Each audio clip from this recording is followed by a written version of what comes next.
وجوہات اور علامات۔ دانت نکلتے وقت بچوں کی پوری طاقت سر میں چلی جاتی ہے، جس کی وجہ سے بچے کا سر گرم رہتا ہے۔ یہ قدرتی وجہ ہے کہ جو بچے جلدی چلنا شروع کر دیتے ہیں ان کے دانت دیر سے نکلتے ہیں، لیکن جن کے دانت جلد نکلنے لگتے ہیں وہ بچے دیر سے چلا کرتے ہیں۔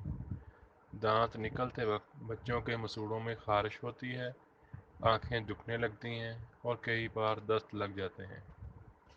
گھریلو علاج۔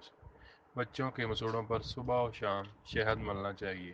بچوں کو ملٹھی کا چورن کھلانا چاہیے۔ گائے کے دودھ میں سونف ابال کر اسے دن میں 3 سے 4 مرتبہ 1 چائے کا چمچ دیں۔ بچے کو 7 دن تک پلائیں۔ سنترے کا جوس گرم کر کے تقریباً 2 چمچ روزانہ پلائیں۔ مسوڑوں پر مکھن اور شہد ملنے سے بھی دانت آسانی سے نکل آتے ہیں۔ بچے کو 1 چمچ انگور کا رس صبح اور شام پلانا چاہیے، اس سے بھی دانت بہت جلد نکل آتے ہیں۔